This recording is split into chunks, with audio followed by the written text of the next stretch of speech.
Capítulo 8. El riesgo del seguro de hogar contra todos los riesgos. Mucho antes del auge de Starbucks, la fiebre del café en Londres a finales del siglo XVII igualaba en intensidad a la fiebre del café en Estados Unidos a principios del siglo XXI. Las cafeterías de Londres ofrecían café sabroso, aunque menos exótico, y servían como lugares de reunión amigables para personas con intereses similares. La cafetería de Edward Lloyd se volvió especialmente popular entre los propietarios de barcos y comerciantes que operaban con riesgos, ya que Lloyd, anticipándose a Starbucks en más de 2 siglos al ofrecer Wi-Fi gratuito, ponía a disposición de sus clientes papel, plumas y noticias marítimas. Un propietario de barco o comerciante que deseara protección financiera para un barco o su cargamento, redactaba un documento describiendo el barco, su viaje, la carga y su valor. Las personas dispuestas a asumir parte del riesgo firmaban con sus nombres y especificaban cuánto del valor garantizaban contra pérdidas, es decir, suscribían el riesgo. En 1769, lo que hoy en día Joyce describe como los clientes más respetables, organizaron una sociedad que se convirtió en un negocio independiente en lugar de una simple reunión en una cafetería. Poco después, la sociedad redactó un formulario estándar para el seguro marítimo, la póliza de Joyce, que permaneció prácticamente sin cambios durante 2 siglos. Aunque Lloyds es un grupo de miembros individuales y corporativos, en lugar de una sola compañía de seguros, sigue siendo el asegurador más conocido del mundo, no solo por su capacidad para respaldar riesgos comerciales extremos, sino también, en la imaginación popular, por haber asegurado las piernas de Betty Grable y la voz de Bruce Springsteen. Desde los seguros marítimos de Lloyds, el seguro de bienes se expandió tierra adentro, primero a mercancías en tránsito hacia los barcos y luego a propiedades ordinarias.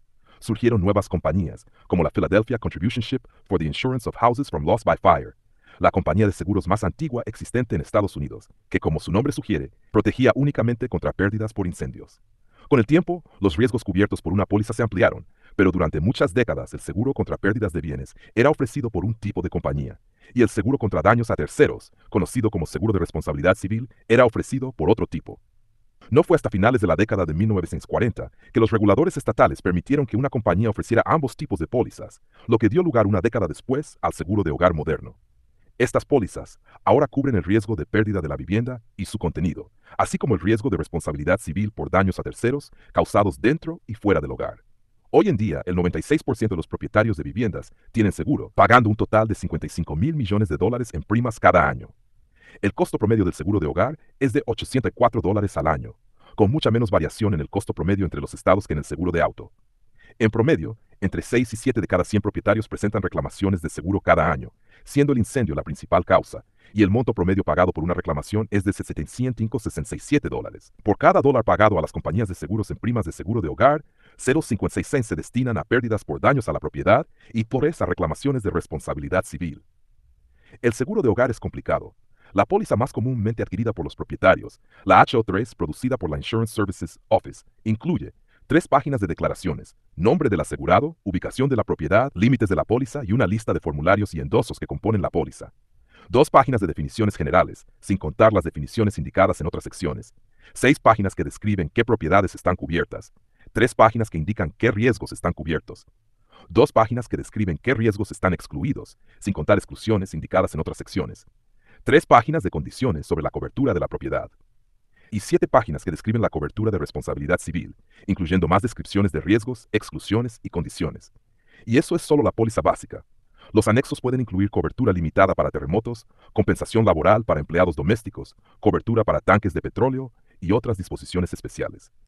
La póliza es complicada no solo porque es extensa, sino porque, en pocas palabras, es compleja. Consideremos la descripción de los riesgos asegurados. En el pasado, la mayoría de las pólizas de daños a la propiedad eran seguros contra incendios. Por convención, sin embargo, incendio incluye rayos, y las pólizas de incendio casi siempre incluyen cobertura extendida, que dependiendo de la póliza, abarca riesgos como tormentas de viento, granizo, humo y explosiones. Hoy en día, la mayoría de los propietarios tienen pólizas de forma especial, que cubren diferentes riesgos para diferentes tipos de propiedad. Bajo la póliza HO3, la vivienda tiene cobertura de todos los riesgos, bajo la cual la promesa básica de la compañía de seguros es: aseguramos contra riesgos de pérdida física directa. Cabe mencionar que la definición de vivienda incluye sutilezas como un garaje adjunto, pero no un garaje separado. Sin embargo, todos los riesgos no significa literalmente todos los riesgos. Después de la promesa básica, siguen 15 párrafos, con múltiples subpárrafos y subsubpárrafos de exclusiones a la disposición de todos los riesgos, que incluyen, por ejemplo, daños durante la construcción y pérdidas causadas por hielo o nieve, moho o contaminantes. Luego están las excepciones a las exclusiones, como cualquier pérdida consecuente de la propiedad descrita en las coberturas A y B, no excluida por otra disposición de esta póliza, está cubierta. Por otro lado, Los bienes personales, todo lo que no sea el edificio, están asegurados bajo un enfoque de riesgos nombrados. Es decir, solo están protegidos contra riesgos específicos detallados en otros 16 párrafos de la póliza. Pero no todos los bienes personales. La póliza tiene límites monetarios para la cobertura de ciertos bienes, como $1,500 por pérdida de joyas debido a robo, y excluye otros, como animales, aves o peces. Presumiblemente, los redactores de la póliza conocían aves o peces que no son animales. Incluso con este nivel de detalle, la póliza no es completa. Además, es más complicada porque sus términos requieren interpretación, y esta interpretación se basa en siglos de jurisprudencia y prácticas de las compañías de seguros. El libro de texto sobre derecho de seguros del profesor Tom Baker plantea problemas para que los estudiantes reflexionen. Un incendio en la cocina causa que un tanque de aceite de calefacción fuera de la casa explote. La aseguradora acepta pagar por los daños causados por el incendio, pero no por el costo de limpiar el suelo empapado de aceite en el patio trasero, argumentando que este costo está excluido por la disposición de la póliza, que excluye pérdidas causadas por la descarga, dispersión, filtración, migración, liberación o escape de contaminantes, con contaminantes definidos como cualquier irritante o contaminante sólido, líquido, gaseoso o térmico. Si el aceite es un contaminante, el daño no está cubierto. Sin embargo, la póliza sí cubre la descarga de contaminantes causada por un riesgo asegurado bajo la cobertura C de esta póliza, incluso respecto a los daños a la vivienda, que es la cobertura A, y la cobertura C incluye incendio. Por lo tanto, la pérdida podría estar cubierta. Pero la póliza también excluye cobertura para cualquier pérdida que resulte de un riesgo excluido o limitado por esta póliza, incluso si un riesgo cubierto es una causa concurrente de la pérdida. Así que la pérdida podría no estar cubierta. Además, Baker plantea, supongamos que el incendio en la cocina fue causado por un removedor de esmalte de uñas que se derramó accidentalmente sobre la estufa. ¿Es el removedor de esmalte un contaminante y el derrame una descarga, desencadenando una serie de eventos que excluyen la cobertura? ¿O sería el incendio entonces una pérdida consecuente? Finalmente, las pólizas de seguro de hogar son complicadas porque se aplican a conjuntos de hechos complejos y muy variados. Imaginemos el incendio en la cocina del caso hipotético de Baker. El hollín del incendio se filtra en el techo suspendido. ¿Se puede limpiar el techo o es necesario reemplazar las placas del techo? El agua utilizada para apagar el incendio humedece los paneles de yeso de una pared adyacente. ¿Se pueden lijar y pintar los paneles? ¿Basta con rociarlos con un preventivo de moho o deben ser reemplazados? Si se reemplazan, ¿se puede pintar solo la parte nueva o será necesario repintar toda la pared para que coincida? ¿Toda la habitación? Uno de los beneficios de la póliza es cubrir cualquier aumento necesario en los gastos de manutención incurridos por usted para que su hogar pueda mantener su estándar normal de vida cuando la vivienda está inhabitable. Si la cocina queda inutilizable, pero el resto de la casa no sufre daños, la casa es inhabitable, permitiendo que los residentes se muden temporalmente, particularmente porque la póliza de seguro de hogar es complicada. El titular de la póliza depende de la compañía de seguros para que cumpla su promesa de indemnización y respete las reglas al manejar una reclamación. Sin embargo, la compañía también puede usar la complejidad de la póliza para obtener ganancias a expensas del propietario. McKinsey & Company identificó esta capacidad en las primeras etapas de su trabajo con Allstate. Con la ayuda de McKinsey, el negocio de seguros de hogar de Allstate podría convertirse en el grupo premier de servicios de gestión de reclamaciones, logrando un impacto positivo, sostenible y demostrable tanto en la severidad de las reclamaciones de propietarios como en la satisfacción del cliente. La satisfacción del cliente era beneficiosa, pero al estar vinculada a la severidad, era ilusoria. La severidad se refiere al monto promedio pagado en las reclamaciones. Lograr un impacto positivo, sostenible y demostrable en la severidad solo podía significar una cosa: pagar menos a los titulares de pólizas. Tener un impacto positivo en la satisfacción del cliente y en la severidad significaba pagarles menos y lograr que estuvieran conformes con ello. Entre los estafadores, esta técnica se conoce como enfriar a la víctima, es decir, hacer que la víctima crea que no ha sido engañada. Cada pérdida bajo una póliza de seguro de hogar probablemente implicará interpretaciones complicadas de sus términos y un conjunto único de circunstancias, como lo expresan Deborah Moroy y Dennis Martin, expertos en ajuste de reclamaciones y comentaristas de la industria. La frase de Tom Hanks en la película Forrest Gump bien podría ser el mantra del ajustador de seguros. Ajustar reclamaciones es como una caja de chocolates. Nunca sabes lo que te va a tocar. En consecuencia, el camino trazado por McKinsey viola directamente los principios básicos de las prácticas justas de reclamaciones. Según The Claims Environment, un texto básico para capacitar ajustadores publicado por el American Institute for Chartered Property Casualty Underwriters y el Insurance Institute of America, el primer objetivo de la gestión de reclamaciones es cumplir la promesa del asegurador al asegurado. Para que un propietario reciba lo que le corresponde bajo la póliza, debe saber qué se le debe. La complejidad de la póliza y su desconocimiento por parte del propietario significan que en muchos casos, éste solo sabrá lo que la compañía le diga, especialmente en relación con las coberturas e interpretaciones más especializadas. Esta es la primera responsabilidad del ajustador, exigida por ley en muchos estados: revelar todos los beneficios, coberturas y plazos que puedan aplicarse a la reclamación y asistir al titular de la póliza con su reclamación. Los ajustadores no siempre cumplen con esta responsabilidad, y nadie fuera de las compañías de seguros sabe cuánto de este incumplimiento se debe a la falta de capacitación, negligencia o una estrategia al estilo McKinsey para retrasar y negar reclamaciones. Algunos ejemplos. Un propietario llama al centro de atención de reclamaciones de la compañía de seguros y reporta que su chimenea se ha derrumbado. El representante de reclamaciones al otro lado del teléfono podría simplemente responder correctamente que el derrumbe no está cubierto. El propietario acepta la explicación y ahí termina la historia. Sin embargo, aunque el derrumbe está excluido, eso no significa que los daños a la chimenea lo estén. Si la chimenea fue golpeada por un rayo o por la rama de un árbol, si el viento aflojó los ladrillos, o si alguna otra fuerza externa causó el derrumbe, entonces los daños sí estarían cubiertos. Si el representante de reclamaciones no cumple con la responsabilidad de la compañía de informar a su asegurado sobre estas coberturas, el propietario no lo sabrá, y la compañía de seguros evitará el pago.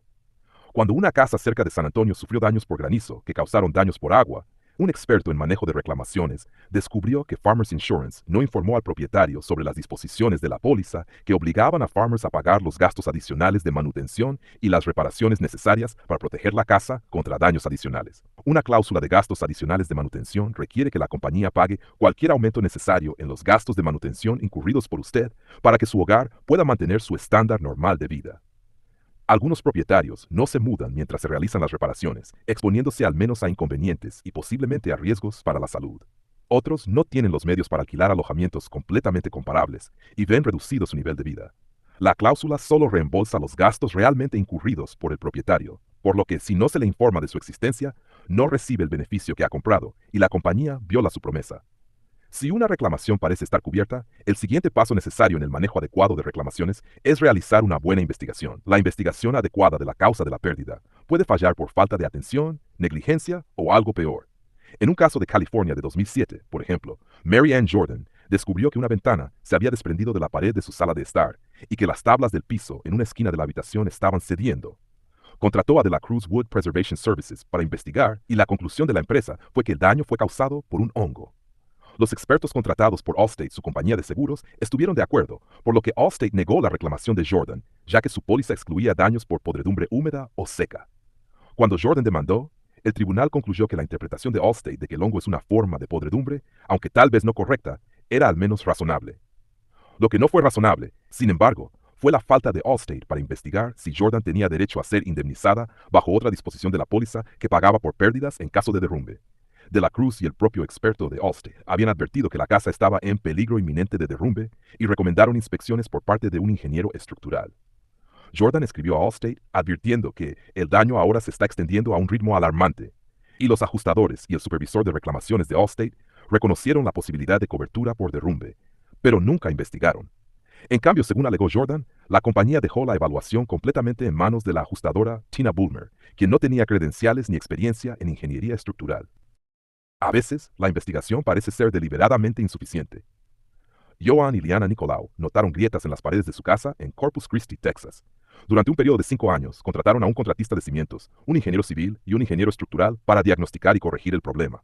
Finalmente, esos expertos determinaron que las filtraciones en la línea de alcantarillado del sistema de plomería estaban causando que el suelo en la parte trasera de la casa se hinchara, lo que ejercía presión sobre la estructura y producía las grietas. Con ese informe, los Nicolau se dieron cuenta de que el daño estaría cubierto por su póliza de seguro de hogar de State Farm. Las grietas por asentamiento no estarían cubiertas, pero el daño causado por el desbordamiento del sistema de plomería sí lo estaba. Después de ver el informe de ingeniería de los Nicolau, State Farm autorizó al ajustador a contratar a Haag Engineering para realizar otra investigación. Sin mirar la tubería con fugas ni tomar muestras de suelo, Haag concluyó que la fuga en la línea de alcantarillado no afectaba a los cimientos, y State Farm utilizó el informe de Haag para negar la cobertura del daño a los cimientos. Los Nicolau obtuvieron otro informe de expertos, esta vez de un ingeniero profesional licenciado con una maestría en ingeniería geotécnica y especialización en análisis de suelos, quien concluyó que la fuga de plomería había afectado toda la capa de suelo, confirmando la opinión anterior de que la fuga había causado el daño. Sin embargo, Haag reafirmó su opinión y State Farm volvió a rechazar la reclamación. Durante el juicio del caso, los Nicolau ofrecieron pruebas sobre por qué State Farm contrató a Haag y por qué el informe de Haag salió como lo hizo. David Teasdale, el ingeniero de Haag, admitió que entre el 80 y el 90% de su trabajo consistía en investigaciones para compañías de seguros y que sabía que las compañías tendrían que pagar por los daños causados por fugas de plomería. Haag tenía una opinión general de que una fuga bajo una casa no podía causar daño a los cimientos, Y Ralph Cooper, el superintendente de reclamaciones de State Farm, admitió que conocía esa opinión. La evidencia de parcialidad se reforzó con una revisión del contratista de los cimientos de los Nicolau de más de 80 informes de Haag en el área. En solo 2 incidentes, Haag había encontrado que una fuga contribuyó al movimiento de los cimientos, y los ingenieros de Haag que trabajaron en esos casos nunca volvieron a trabajar en otro caso de fundación de losas. Haag y State Farm tenían una relación notoria en otros casos. Como se discute en el capítulo 9, el jurado en un caso de Oklahoma determinó que State Farm había contratado a Haag sabiendo que produciría informes favorables sobre la causa y la extensión de los daños a una casa destruida por un tornado. State Farm también dejó de usar a Haag en investigaciones del huracán Katrina, como resultado de cargos similares de colusión. Los Nicolau no fueron las únicas víctimas de la negación de la compañía de seguros basada en informes de expertos dudosos. State Farm también rechazó la reclamación de Terry y Johnny Hamilton por problemas en los cimientos. Cuando los Hamilton reportaron por primera vez filtraciones y problemas estructurales en los cimientos, State Farm contrató a Barker Brothers Plumbing para realizar pruebas. Barker descubrió que las tuberías de hierro fundido estaban gravemente deterioradas y encontró 1,5 pies de agua debajo de la sala de estar.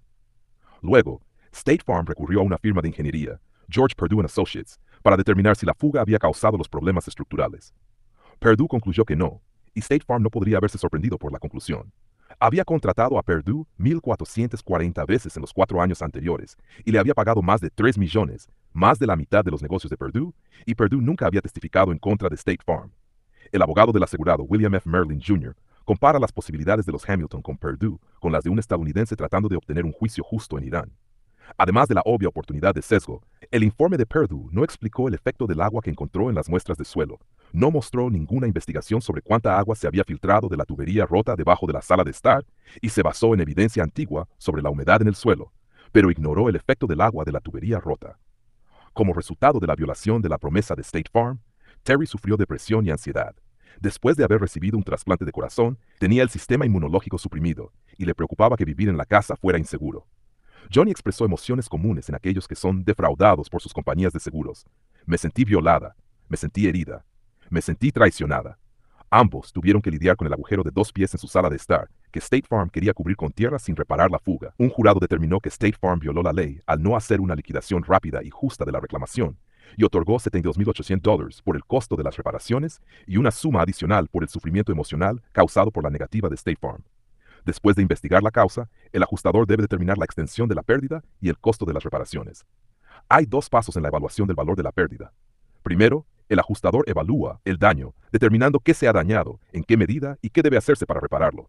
Segundo, el ajustador estima el costo de las reparaciones basándose en la evaluación del daño.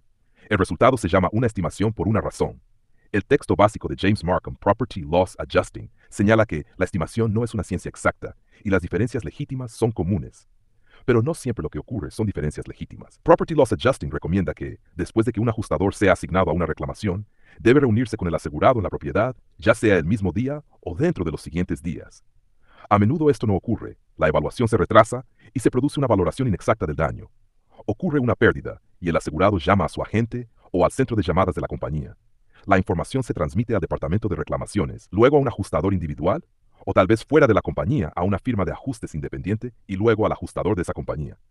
Para cuando comience a trabajar, ya habrán pasado varios días, tiempo durante el cual el daño continúa, ya se han tomado medidas de emergencia y el asegurado está pasando por el proceso solo.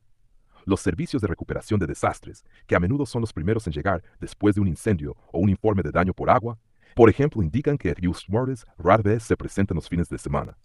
Los defensores de los consumidores de seguros, United Policyholders, dan otros ejemplos comunes de las formas en que un ajustador podría no evaluar adecuadamente la pérdida. Las ventanas necesitan ser reemplazadas, pero el ajustador no especifica por separado la necesidad de reemplazar las molduras de madera en el interior de las ventanas. Las medidas de la habitación se toman de manera inexacta o se redondean hacia abajo, dado que los costos de paneles de yeso, pintura, zócalos, revestimientos de piso, así como los costos eléctricos de calefacción y aire acondicionado se basarán en las dimensiones de la habitación. Subestimar aquí resultará en una estimación injustamente baja. Las medidas pueden tomarse con precisión, pero no pueden tener en cuenta el desperdicio, especialmente cuando se necesita más material para igualar combinaciones complejas de colores o bordes en alfombra, piso de vinilo o madera. Los ajustadores pueden calcular las dimensiones de una pared y luego deducir el área de los cortes para puertas y ventanas, aunque esos cortes pueden aumentar, no disminuir, el costo de la reparación. El panel de yeso removido para una apertura de ventana no se puede reutilizar en otro lugar y lleva más tiempo pintar alrededor de una abertura que pintar una pared sólida. Los problemas para determinar la extensión de una pérdida a veces resultan de las tendencias de la industria. Las publicaciones comerciales, los cursos de formación y el boca a boca difunden la sabiduría común entre los ajustadores de diferentes compañías, y los defensores de los asegurados informan haber visto muchas compañías adoptar las mismas tácticas injustas de evaluación al mismo tiempo. El concepto de piso abandonado es un ejemplo reciente. Un asegurado sufre una fuga de plomería cubierta por la póliza. El agua de la fuga inunda una habitación en la que una alfombra de pared a pared cubre un piso de madera. Muchas compañías de seguros han adoptado la postura de que el piso de madera está abandonado, porque su único valor es proporcionar una base para la alfombra. Por lo tanto, pagar por los daños por agua solo requiere reemplazar la alfombra y proporcionar una capa base barata de aglomerado, en lugar de también reemplazar el piso de madera. Por supuesto, si algún día el asegurado prefiere tener pisos de madera en lugar de alfombra de pared a pared, tendrá que pagar por la instalación de un nuevo piso. En ese momento, el asegurado se da cuenta de que la compañía de seguros no ha cumplido con su promesa de ajustar de manera justa la reclamación e indemnizar al asegurado por su pérdida. La diferencia puede ser sustancial. Un asegurado de Pensilvania recibió una oferta de $4,000 por parte de su compañía de seguros para ajustar una pérdida por agua en exactamente estas circunstancias. Después de continuar con la reclamación con la ayuda de un ajustador público, finalmente recibió $15,000 como el valor total de su pérdida. Un ajustador público es un ajustador independiente que no está empleado por una compañía de seguros, sino que es contratado por un asegurado para ayudar con una reclamación. El problema del piso abandonado ilustra varios problemas con el proceso de evaluación de pérdidas en propiedades. El asegurado presenta una reclamación por el piso dañado y el ajustador responde que el valor del piso de madera no está cubierto bajo el oscuro concepto legal de piso abandonado. El asegurado puede cuestionar la decisión, y el ajustador responde que esta es una interpretación aceptada y que todas las compañías lo hacen, lo cual puede ser cierto, al menos cuando pueden salirse con la suya. En este punto, el asegurado sufre de dos desventajas. El ajustador es, o al menos parece ser, el experto, y sin experiencia es difícil impugnar su argumento. Tampoco es necesariamente fácil obtener un experto real para impugnar la decisión. La diferencia en la reclamación de Pensilvania fue de $11,000, lo suficiente como para justificar la contratación de un abogado o ajustador público. Pero en muchas reclamaciones, la diferencia será más pequeña.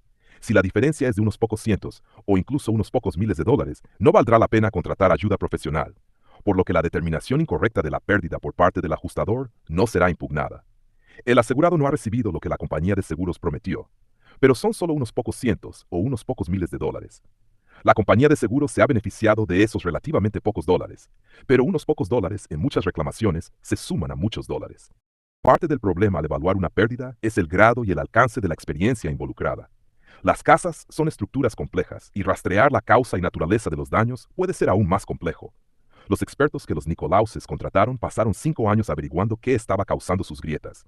Los ajustadores no tienen la experiencia para hacer todo esto, por lo que los buenos buscan la ayuda de expertos, pero no todos los expertos son lo suficientemente competentes, y los expertos que forman parte de la lista de expertos aprobados por una compañía de seguros, a veces por descuido o sesgo, producen hallazgos sobre el alcance de la pérdida que son indebidamente favorables para la compañía.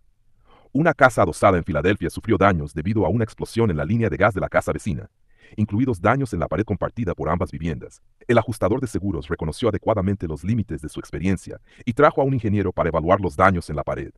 El ingeniero concluyó que el pie y medio superior de la pared necesitaba ser reemplazado, pero por lo demás, la estructura estaba sólida. El ajustador público del propietario contrató a un ingeniero mejor calificado, que determinó que toda la pared debía ser reemplazada, y tras una reunión de 4 horas en el sitio, convenció al ingeniero de la compañía de seguros de que esa era la posición correcta. Ese cambio y otras correcciones al alcance de los daños y la estimación de las reparaciones necesarias de la compañía de seguros marcaron la diferencia entre la oferta original de la compañía de $250,000 y el pago final de casi $600,000. Una vez que se ha determinado la extensión del daño, el ajustador debe estimar el costo de las reparaciones. Hoy en día, muchas compañías automatizan el proceso con programas de estimación por software que parecen eliminar la discreción y suplir la falta de experiencia del ajustador. Aunque existen muchos programas de este tipo, el líder de la industria es Xactimate, vendido por Xactware Solutions, una división de ISO, la fuente central de la industria para formularios de pólizas, información sobre asegurados y otros productos. El concepto del software de estimación como Xactimate es, según Dan Kerr, propietario de la empresa de capacitación de ajustadores Adjuster Pro, que Xactimate sabe más, por lo que el ajustador puede saber menos.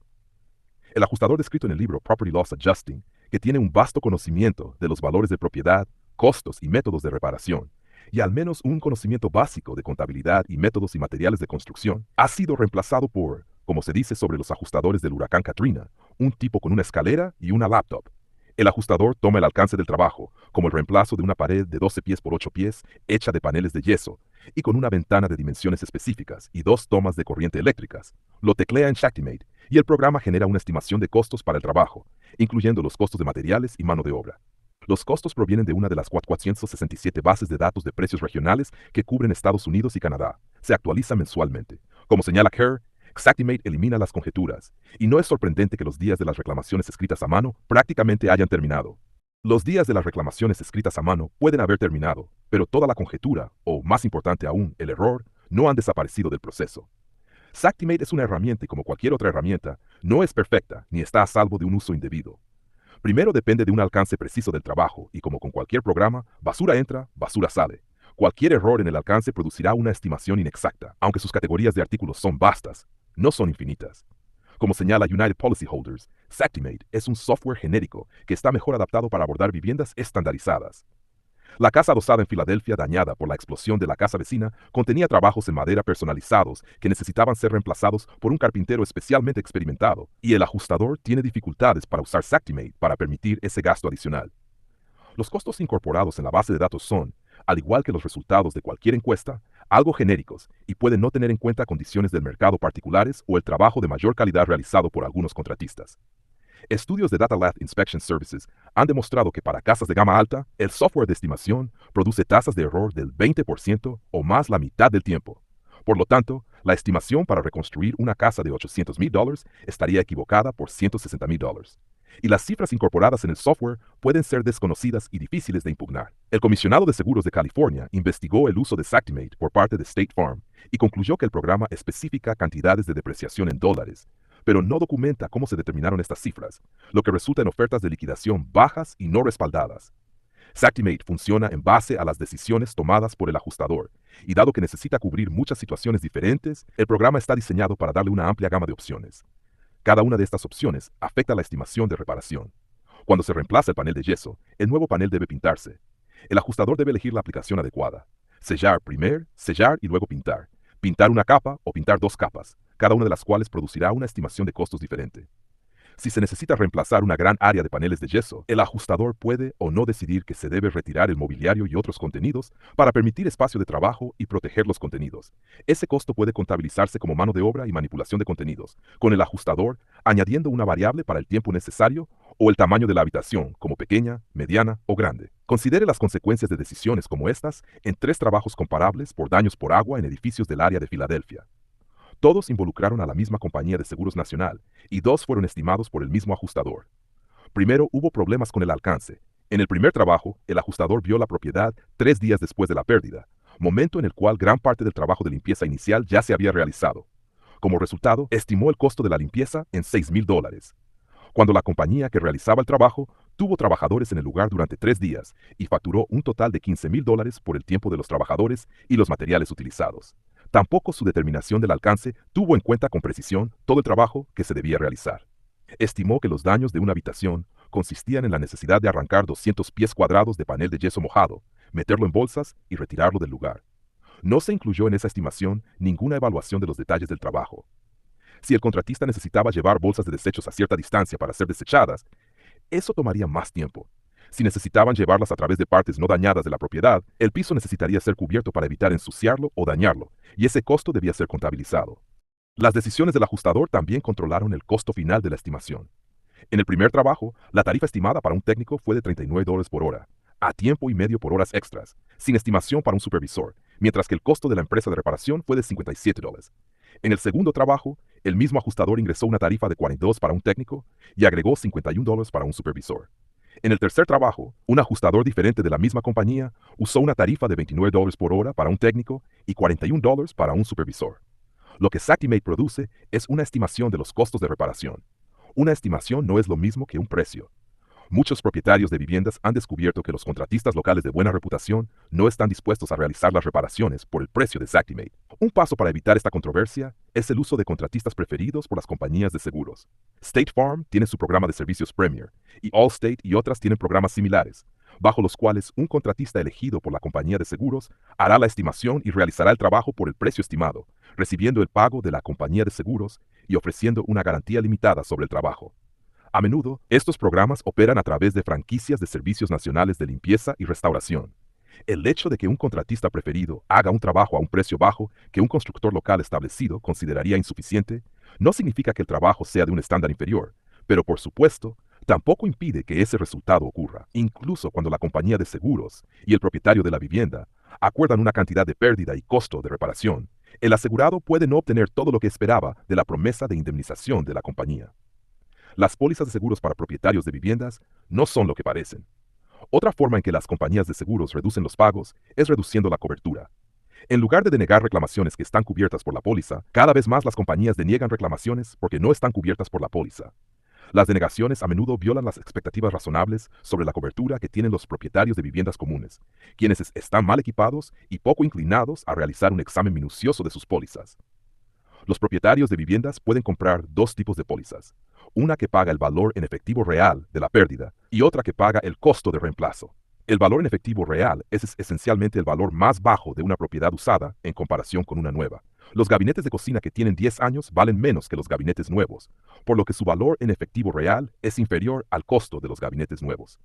Muchos propietarios de viviendas, para estar completamente protegidos en caso de pérdida, compran un seguro de costo de reemplazo que, como su nombre indica, está diseñado para pagar el costo total de reparar o reemplazar un artículo, incluso si ese costo es mayor que el valor actual del artículo. Bajo una póliza de costo de reemplazo, el propietario de la vivienda recibiría gabinetes nuevos en lugar de tener que cubrir la diferencia entre el valor en efectivo real de los gabinetes antiguos y el precio de los nuevos. O tal vez no. En el pasado, las compañías de seguros ofrecían cobertura de costo de reemplazo garantizado, que, como sugiere el término, garantizaba que la empresa pagaría el costo de reemplazar la casa dañada o destruida, incluso si ese costo excedía los límites de la póliza. Una serie de desastres naturales en la década de 1990, comenzando con los incendios forestales de Oakland, California, ocasionaron pérdidas catastróficas para muchas compañías y como respuesta, estas redujeron sus riesgos limitando la cobertura.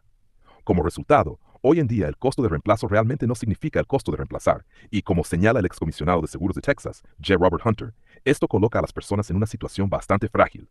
La ampliamente utilizada póliza HO3, que proporciona la cobertura más extensa generalmente disponible, es parte del problema. Si la vivienda sufre daños, la pérdida se calculará al costo de reemplazo sin deducción por depreciación, sujeto a lo siguiente.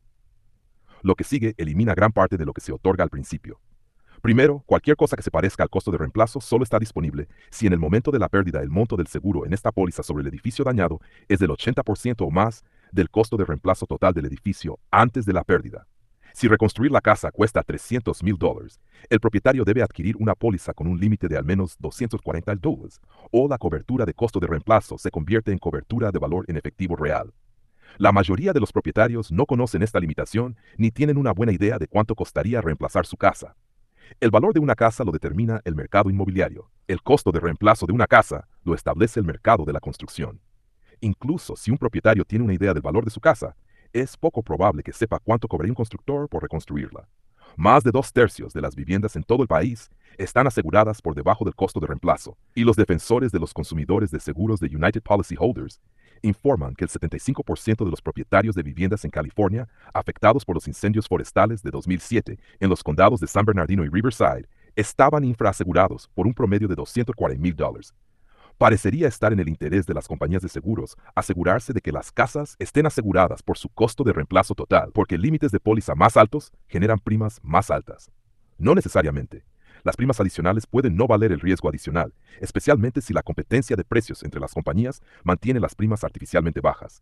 Además, a medida que la comercialización de seguros pasa de agentes locales a centros llamadas corporativos, la capacidad de llegar a una estimación precisa disminuye. Las compañías de seguros recurren a vastas bases de datos para evaluar el valor de las viviendas, pero determinar si una casa tiene pisos de madera o gabinetes personalizados y los costos actuales en el mercado de la construcción local es imposible de evaluar a distancia. El problema del infraaseguramiento no es solo garantizar el costo de reemplazo. En la póliza IO3, incluso si la casa está asegurada por más del 80% de sus costos de reemplazo, el pago del asegurador está limitado a el menor de los siguientes montos, el primero de los cuales es el límite de responsabilidad bajo esta póliza. Entonces, el costo de reemplazo significa costo de reemplazo hasta los límites de la póliza. Si la casa que cuesta $300 para reconstruir está asegurada por $275,000, El propietario perderá $25,000 si tiene que reconstruir. Incluso si la casa está asegurada por su valor total, la compañía de seguros aún puede intentar no pagar. Una segunda limitación en el costo de reemplazo en muchas versiones de la HO3 limita el reclamo del propietario al costo de reemplazo para una construcción equivalente. ¿Equivalente a qué? Las compañías de seguros argumentan rutinariamente que significa equivalente a la casa que fue dañada o destruida. Además, la mayoría de las pólizas contienen una exclusión por pérdida resultante directa o indirectamente de ordenanzas o leyes. Si el titular de la póliza lee la póliza, podría pensar que esto significa que si la casa es condenada porque está en mal estado, esa pérdida se debe a la aplicación de una ley y por lo tanto está fuera de la cobertura. Sin embargo, la compañía de seguros interpreta la cláusula de manera más amplia para cubrir situaciones en las que indirectamente significa siempre que la ley afecta la magnitud de la pérdida, así como su ocurrencia. Supongamos que la casa tenía 50 años. Las reparaciones o la reconstrucción no pueden hacerse siguiendo los estándares de hace 50 años ni utilizando métodos de construcción de esa época. La nueva casa debe construirse según los estándares modernos, establecidos por el Código de Construcción, y utilizando métodos de construcción actuales, lo que probablemente superará el costo de reparar o reconstruir bajo los estándares de hace 50 años. La casa de 91 años de Faith Dupree, ubicada en el condado de Mesa, Colorado, sufrió graves daños por un incendio. El ajustador de Allstate contrató a un constructor que estimó el costo de reparar la casa a su condición anterior al incendio en $60,600. Sin embargo, cuando un inspector del Departamento de Construcción del condado recorrió la propiedad junto con el constructor de Allstate, señaló varias mejoras necesarias para cumplir con el código de construcción actual.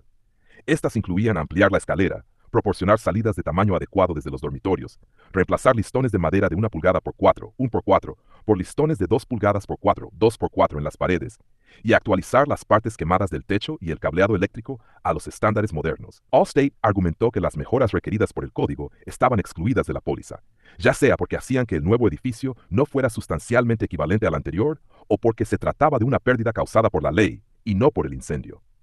El tribunal rechazó ambas afirmaciones, citando la definición de costo de reemplazo utilizada por el Instituto Americano de Tasadores de Bienes Raíces, que se centra en proporcionar al titular de la póliza un edificio con una utilidad equivalente al edificio evaluado, y no una réplica exacta del original, que sería inútil porque sería legalmente inhabitable. Incluso si la casa está totalmente asegurada por su valor, el propietario tiene derecho al costo de reemplazo. Pero si el trabajo solo implica la construcción de una casa idéntica a la original, el propietario encontrará que la compañía de seguros no pagará el costo total al liquidar inicialmente el reclamo. El formulario de la póliza de la compañía permite retrasar el pago completo del costo de reemplazo hasta que las reparaciones o el reemplazo se completen. Hasta entonces, el propietario solo tiene derecho al valor en efectivo real de la pérdida, que es el valor depreciado. El efecto es convertir una póliza de costo de reemplazo en una póliza de reemplazo. Mientras tanto, la compañía conserva la diferencia y obtiene ganancias de inversión con ella. De hecho, la compañía podría quedarse con el dinero del propietario para siempre. Si el propietario no reconstruye, la compañía nunca hace el pago final. Por supuesto, la compañía solo pagará si se le solicita. Algunos propietarios, al recibir un cheque inicial por el valor en efectivo real, desconocen su derecho a recibir el resto.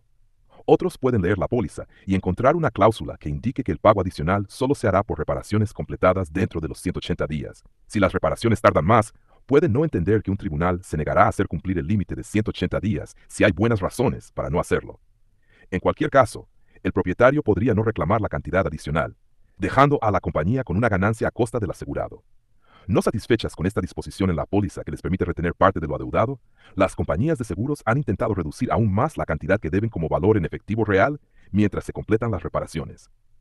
Brian Salsin sufrió daños por agua en su casa debido a una lavadora con fugas e hizo un reclamo a State Farm, la aseguradora de la cual había adquirido una póliza de cobertura adicional para propietarios de viviendas, que proporcionaba cobertura de costo de reemplazo. Tras investigar, State Farm le envió un cheque por $20,778,20 con esta explicación. Como acordamos, el costo total de reparación, incluyendo el piso de baldosas cerámicas en la cocina, ascendió a $27,908,98. De esta cifra se restaron $1,048,44 por mejora y $5,589 por ganancias y gastos generales, para un monto total retenido de $6,630,23. Mejora aquí significaba la diferencia entre el costo de reemplazo y el valor en efectivo real, en línea con una cláusula de la póliza, como la descrita anteriormente. La deducción controvertida fue la de $5,581,79, correspondiente a ganancias y gastos generales. Esta era una técnica de la compañía de seguros que consistía en deducir del valor en efectivo real un monto adicional que, en el ámbito de los seguros, a menudo se describe como 10 y 10.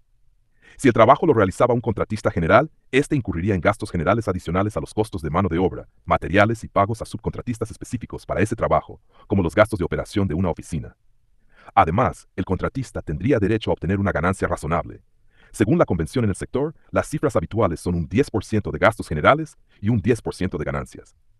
La guía operativa interna de State Farm, que el tribunal señaló no formaba parte del contrato entre State Farm y Celestin, justificaba retener este 20%. Los gastos generales y las ganancias del contratista general no son un componente del valor en efectivo real, ya que el costo no se incurre efectivamente, a menos que la propiedad sea reparada o restaurada mediante un contratista general.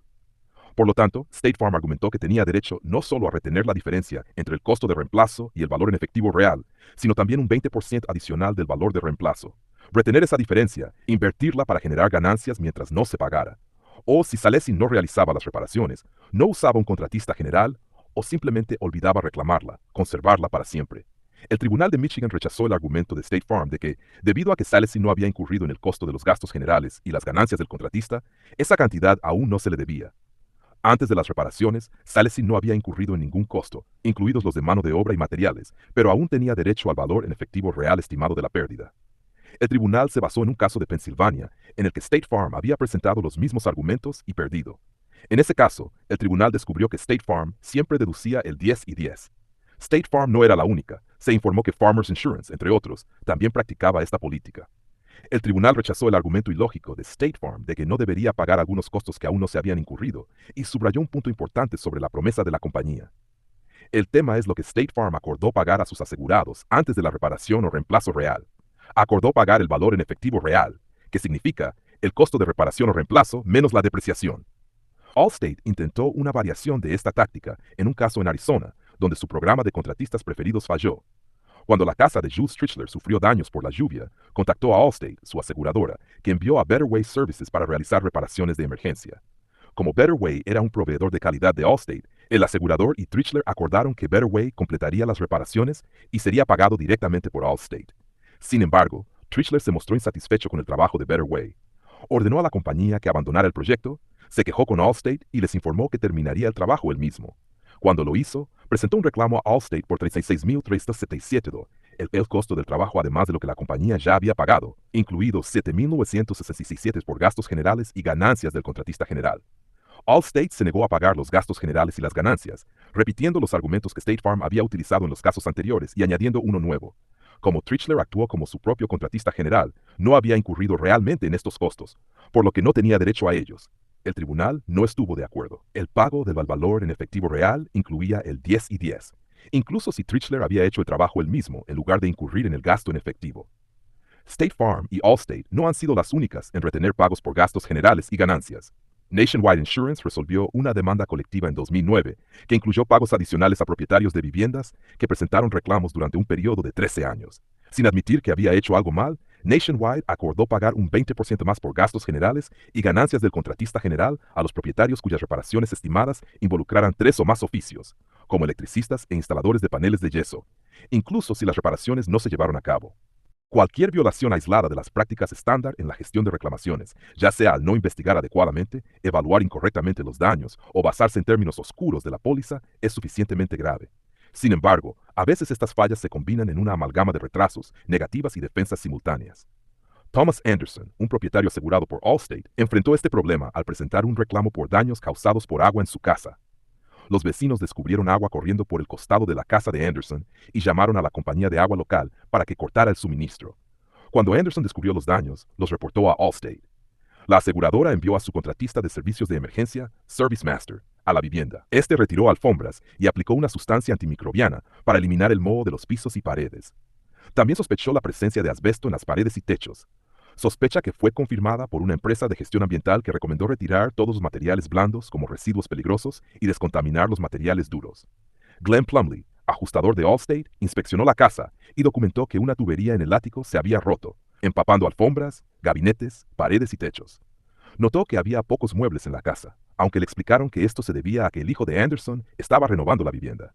Preocupado por las inconsistencias en el reclamo, Plumley remitió el caso a la Unidad de Investigación Especial, por sus siglas en inglés, de Allstate, donde Brenda Berg, agente de reclamos de IU, asumió el control. Como señaló el tribunal, el proceso de reclamación se volvió contencioso. Anderson se quejó de que Allstate lo estaba manipulando, mientras que Allstate argumentó que Anderson estaba siendo evasivo y había exagerado los daños reclamados en el contenido de la casa. Burke sospechaba que la casa había estado desocupada y sin calefacción, lo que habría provocado la congelación de la tubería que estalló, dándole a la compañía una base para rechazar el reclamo. Sin embargo, Allstate nunca investigó a fondo, nunca consideró las pruebas presentadas por Anderson y nunca tomó una decisión sobre el asunto. Después de un año y medio, durante el cual la casa estuvo inhabitable debido al moho, Anderson demandó a Allstate. El resultado, tras 5 años de litigio, fue un fallo del jurado que ordenó a Allstate pagar $484,853 por incumplir su deber de actuar de buena fe y $18 millones en daños punitivos. En la apelación, la Corte de Apelaciones de Estados Unidos confirmó el fallo por incumplimiento de buena fe, pero determinó que, aunque la conducta de Allstate violó prácticas justas de reclamos, no fue tan despreciable como para justificar daños punitivos. El tribunal identificó varios factores que respaldaban la conclusión del jurado de que Allstate no actuó de buena fe. Primero, escribió, uno de los factores más críticos para determinar la falta de razonabilidad en la conducta de un asegurador es la adecuación de su investigación del reclamo.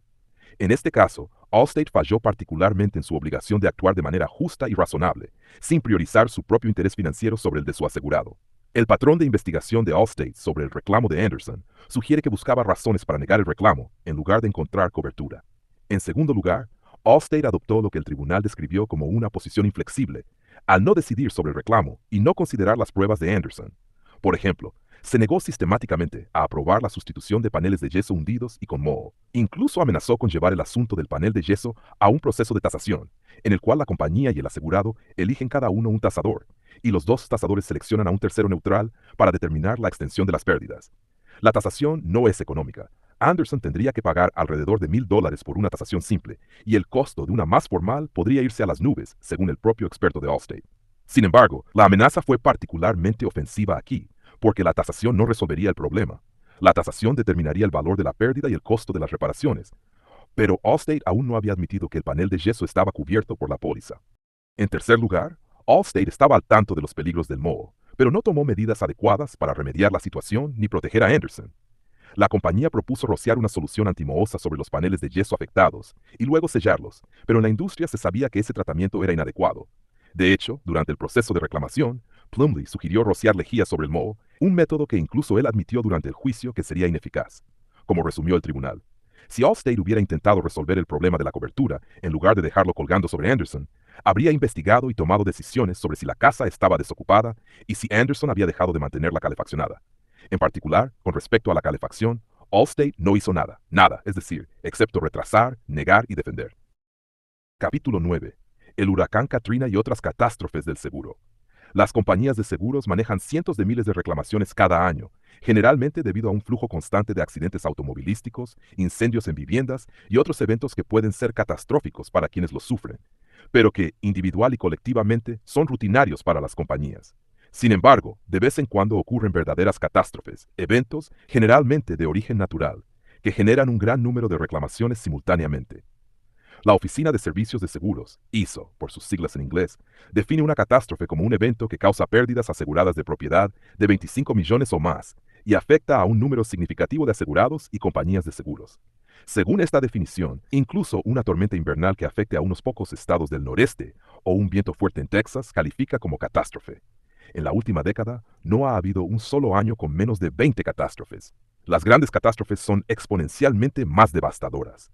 Los 3 mayores desastres naturales en la historia de los Estados Unidos, medidos por pérdidas de propiedad aseguradas privadamente, fueron el huracán Katrina en 2005, con pérdidas de 41.100 millones, el huracán Andrew en 1992, con 15.500 millones, y el terremoto de Northridge, California, en 1994, con 12.500 millones. El ataque terrorista al World Trade Center y al Pentágono el 11 de septiembre de 2001 causó pérdidas aseguradas de 18.800 millones.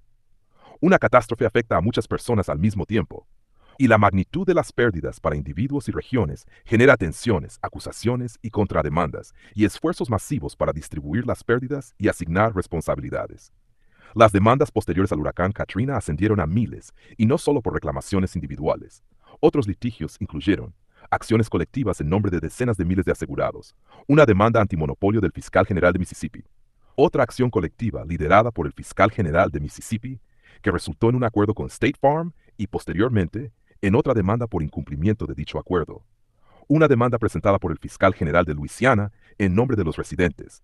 State Farm intentó trasladar las demandas relacionadas con Katrina fuera del sur de Mississippi, presentando como evidencia una encuesta que mostraba que el 49% de las personas en el sur de Mississippi cree que los ejecutivos de seguros están al mismo nivel que los abusadores de menores. Las compañías de seguros lograron trasladar muchos casos de los tribunales estatales a los federales, donde esperaban encontrar jueces más favorables y donde la avalancha de demandas retrasaría los juicios durante años, aumentando la presión sobre los propietarios para llegar a acuerdos. Aún están pendientes demandas bajo la ley de reclamaciones falsas, en las que denunciantes de las compañías de seguros afirman que éstas trasladaron sistemáticamente y de manera indebida las pérdidas de sus pólizas al programa de seguros contra inundaciones del gobierno federal, que administraban y por el cual recibían un pago. El episodio más extraño fue, sin duda, la caída de Richard Dickey Scruggs, un legendario abogado de acciones colectivas en Mississippi. Scruggs ganó fama primero en casos de asbestos y luego al orquestar el acuerdo de $246 mil millones por reclamaciones de salud de 48 estados contra la industria tabacalera, por lo que recibió un honorario reportado de 800 millones. Scruggs aplicó la misma estrategia de tres frentes: relaciones públicas, presión política y litigios contra las compañías de seguros. Formó un consorcio de bufetes, el grupo Katrina de Scruggs, que presentó litigios paralelos con el fiscal general de Mississippi, Jim Hood. Representó a las hermanas Rigsby, Corey y Carrie en su demanda como denunciantes contra State Farm, tras haber descargado y copiado documentos en un fin de semana de junio de 2006 que, según ellas, probaban el fraude de su empleador, y luego las contrató como consultoras, con un salario anual de $150,000 cada una. También representó a su cuñado, el entonces senador de los Estados Unidos Trent Lott, cuya casa en Pascagoula había sido dañada por la tormenta. Scruggs acordó un acuerdo en una acción colectiva contra State Farm por 80 millones, más 26.5 millones en honorarios legales, y luego se retiró del acuerdo. Finalmente, en un caso presentado por otro abogado del grupo Katrina de Scruggs, conspiró para sobornar a un juez para que enviara el caso a arbitraje, un delito por el cual se declaró culpable y fue sentenciado a hasta 5 años de prisión. Una pregunta básica surge de todas las complejidades de la tragedia humana y las disputas legales que siguieron al huracán Katrina. ¿Qué esperan los asegurados de sus aseguradoras cuando ocurre un desastre? ¿Y qué obtienen? La historia de Katrina es una versión diferente de la misma historia contada en otras partes de este libro, que las compañías de seguros tienen incentivos económicos, desde la sala de juntas hasta el ajustador de siniestros individual, para romper la promesa de indemnización y seguridad hecha al asegurado. Esto se logra mediante el retraso en los pagos, la denegación de reclamaciones válidas y la defensa en litigios para hacer cumplir esas promesas. La historia de Katrina comenzó con un giro adicional. La capacidad de las compañías para negar reclamaciones fue planeada de antemano al redactar cuidadosamente términos en las pólizas de seguro que les permitieran argumentar, cuando ocurriera el desastre, que estaban plenamente dentro de sus derechos para retrasar, negar y defender. El huracán Katrina golpeó por primera vez el sur de Florida el 25 de agosto de 2005, se fortaleció en el Golfo de México, tocó tierra en el sureste de Luisiana el 29 de agosto y cruzó la frontera entre Luisiana y Mississippi con vientos sostenidos de más de 120 millas por hora. Causó daños masivos desde Florida hasta Texas, con sus efectos más dramáticos en Nueva Orleans, donde fallaron los diques que protegían la ciudad, lo que provocó que el 80% de la ciudad se inundara y se ordenara la evacuación de los residentes. La destrucción fue asombrosa. Más de 1.800 muertes se atribuyeron al huracán y 275,000 viviendas fueron destruidas, con muchas más dañadas. Golpeó tanto a los más humildes como a los poderosos. Además de la devastación en el Lower Ninth Ward de Nueva Orleans, destruyó las casas del entonces senador Trent Lott y del congresista Gene Taylor. Los efectos del seguro tras Katrina fueron igualmente dramáticos. El Departamento de Seguros de Mississippi informó que se presentaron más de 380,000 reclamaciones de seguros como resultado de Katrina, y el Instituto de Información de Seguros estima que se presentaron 1.75 millones de reclamaciones en toda la región. Además de los 41.100 millones pagados por las compañías de seguros privadas, el Programa Nacional de Seguros contra Inundaciones, NFIP, por sus siglas en inglés, el sistema federal diseñado para llenar el vacío dejado por la negativa de las compañías de seguros a ofrecer cobertura contra inundaciones, recibió 209,404 reclamaciones y pagó 15,800 millones. Sin embargo, a pesar de la magnitud de estas cifras, Katrina representó un fracaso del sistema de seguros. Las estimaciones de los daños totales causados por el huracán varían ampliamente, desde un mínimo de 81,000 millones hasta un máximo de 135,000 millones, pero cualquiera de esas cifras deja una gran parte de las pérdidas sin seguro. Los asegurados insatisfechos presentaron quejas al Departamento de Seguros de Luisiana a una tasa de 20,000 al mes durante los 6 meses posteriores a la tormenta. Se presentaron 4,700 quejas adicionales hasta 2007. Miles de asegurados fueron más allá y demandaron a sus compañías de seguros. Más de 6,600 demandas se presentaron en tribunales federales en Nueva Orleans. Y en la última semana en que se podían presentar reclamaciones, a finales de agosto de 2007, se presentaron 2,489 demandas en el Tribunal Civil de Nueva Orleans. El huracán Katrina representó la prueba definitiva para los diques de Nueva Orleans. Una prueba que fallaron, ya que la ciudad quedó inundada cuando más se necesitaba protección. Fue también la prueba definitiva para la Agencia Federal para el Manejo de Emergencias, FEMA, que también falló en rescatar, transportar, alojar y cuidar a los residentes de Nueva Orleans cuando más lo necesitaban. Asimismo, probó el sistema de seguros de propiedad y el procesamiento de las reclamaciones de los asegurados, y encontró que el sistema era insuficiente. La industria de los seguros celebra su masiva respuesta a catástrofes como Katrina, como grandes éxitos que demuestran la fortaleza del seguro y la efectividad de su procesamiento de reclamaciones. Las compañías destinan enormes recursos a las áreas afectadas. 15,000 ajustadores fueron traídos de todo el país para atender las reclamaciones de Katrina. Algunos empleados por las compañías de seguros, otros por firmas independientes de ajuste a las que las compañías subcontrataron el procesamiento de reclamaciones, y algunos fueron entrenados en el lugar. En la medida de lo posible, bajo circunstancias extremas, se atiende a los asegurados de manera rápida y justa, y casi todas las reclamaciones se resuelven conforme a los términos de las pólizas. Además, las compañías deben estar atentas al gran número de reclamaciones fraudulentas que a menudo siguen a los desastres. Reconocen, por supuesto, que surgen problemas. Como en cualquier esfuerzo masivo, se cometen errores, y esos errores se corrigen cuando se notifican a las compañías. Inevitablemente surgen litigios, pero estos tienen dos fuentes desafortunadas: asegurados que no entienden los límites de sus pólizas y abogados que inventan reclamaciones infundadas a partir de la preocupación pública y el resentimiento. Después de Katrina, muchos propietarios que no habían adquirido un seguro federal contra inundaciones intentaron recuperar bajo sus pólizas de seguro de hogar por daños por inundación, a pesar de que estaban específicamente excluidos. Considere el relato de State Farm sobre su respuesta a Katrina, ampliamente considerada como el mayor despliegue de recursos. State Farm asignó a más de 15,600 empleados y ajustadores contratados a la costa del Golfo después del huracán, y sus centros de llamadas registraron 1.1 millones de llamadas de clientes. Procesó más de 295,000 reclamaciones de propiedad y 99,000 de autos, por las que pagó 306,000 millones. Aunque sus conclusiones fueron cuestionadas por defensores de los asegurados, un estudio realizado por el Departamento de Seguros de Mississippi sobre la respuesta de State Farm encontró que la compañía cometió errores, pero no detectó violaciones a las leyes de prácticas injustas de reclamaciones. Como dijo el comisionado de seguros Mike Chaney al publicar el informe, aunque hubo decisiones cuestionables e irregularidades por parte de State Farm en el manejo de reclamaciones, no se encontró ningún esquema o plan para maltratar sistemáticamente a los asegurados. Sin embargo, los asegurados, sus abogados y defensores del consumidor cuentan una historia diferente. En el extremo, las compañías de seguros participaron en lo que los blogueros de Slabbed, un sitio web dedicado a las reclamaciones de Katrina, llaman el esquema. Las compañías de seguros y sus agentes engañan a los asegurados, haciéndoles creer que están cubiertos contra huracanes, pero cuando llega el huracán, las compañías recurren a un lenguaje arcano, interpretaciones dudosas de las pólizas y fraudes evidentes para limitar o negar su responsabilidad de pagar las pérdidas. Manipulan el software que evalúa las reclamaciones, generan inspecciones inadecuadas o sesgadas de las propiedades dañadas y elaboran informes de ingeniería fraudulentos o alterados, distorsionando el proceso de manejo de reclamaciones como parte de un sistema a gran escala a nivel de la industria para pagar menos de lo debido. James W. Greer, presidente de la Asociación de Profesionales de Reclamos de Propiedad y Accidentes, lamentó: era como si un pequeño grupo de magnates financieros de alto nivel decidieran que la única forma de salvar el destino financiero de la industria ante este mega desastre era adoptar un enfoque totalmente pasivo y esconderse tras las olas y la exclusión de inundaciones. Y en gran medida pueden salirse con la suya gracias a campañas masivas de relaciones públicas, contribuciones políticas que producen jueces favorables a la industria y esfuerzos de cabildeo para influir en legisladores y reguladores. La gran mayoría de las reclamaciones se resuelven, pero eso no significa que se hayan resuelto de manera justa o por los montos debidos.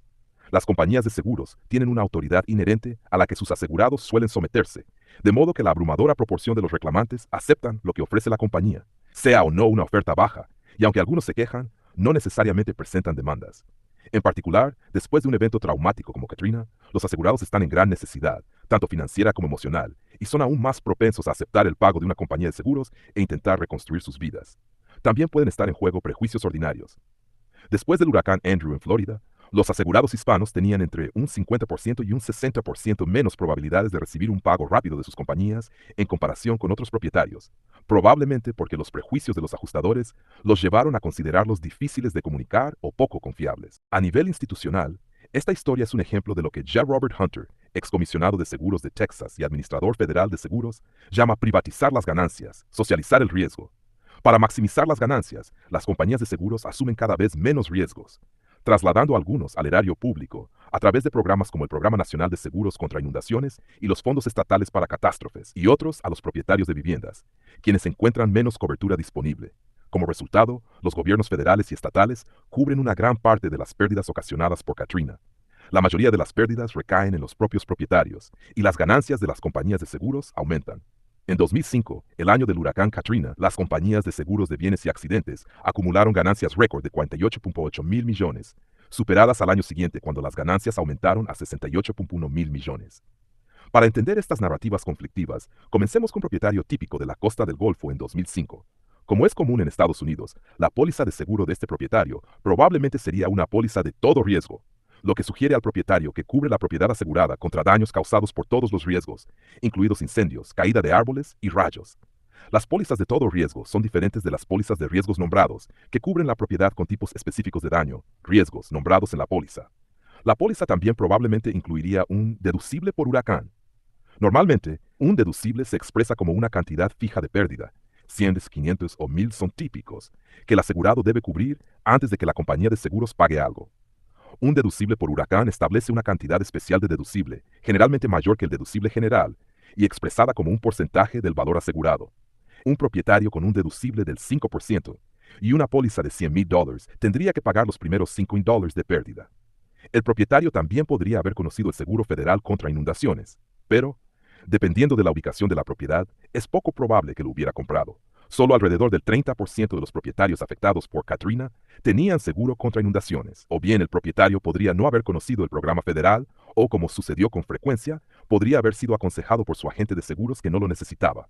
Cuando el huracán Katrina golpeó y dañó o destruyó la casa de este propietario, razonablemente podría haber esperado estar asegurado.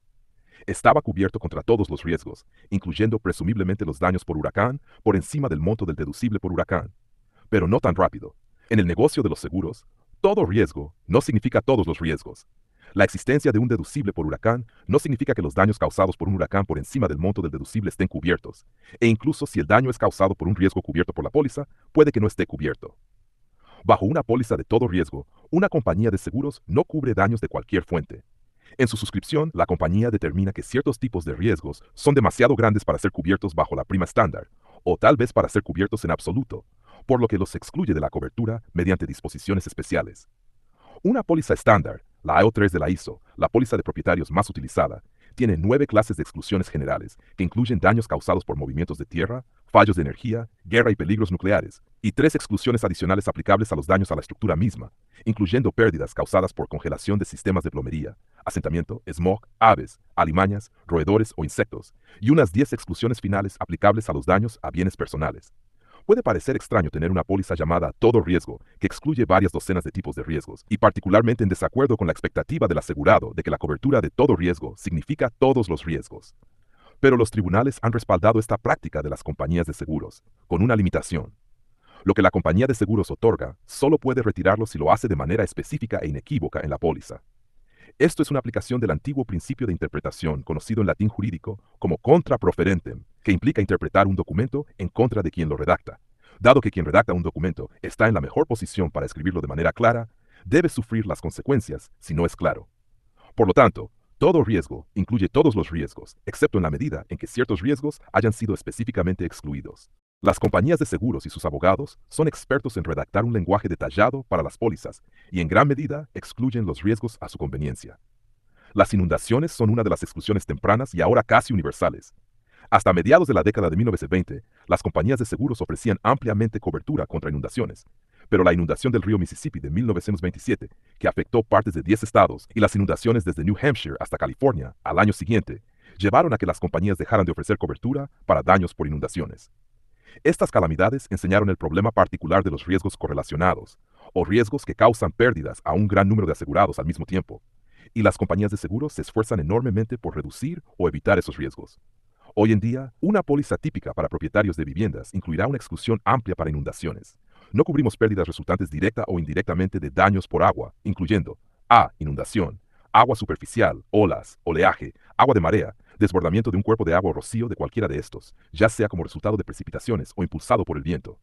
Agua, 1, que retrocede a través de alcantarillas y desagües, que desborda desde un sumidero.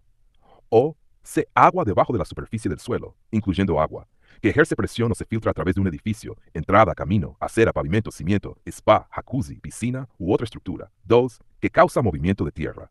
La presencia de exclusiones por inundaciones es una razón por la que la industria de seguros intensificó su campaña de relaciones públicas después de que Katrina golpeara para renombrar la tragedia como una inundación en lugar de un huracán. Risk Management Solutions, líder en la industria para evaluar y gestionar pérdidas por catástrofes, acuñó el término la gran inundación de Nueva Orleans, enfatizando los daños por agua y minimizando el impacto de las horas de vientos huracanados.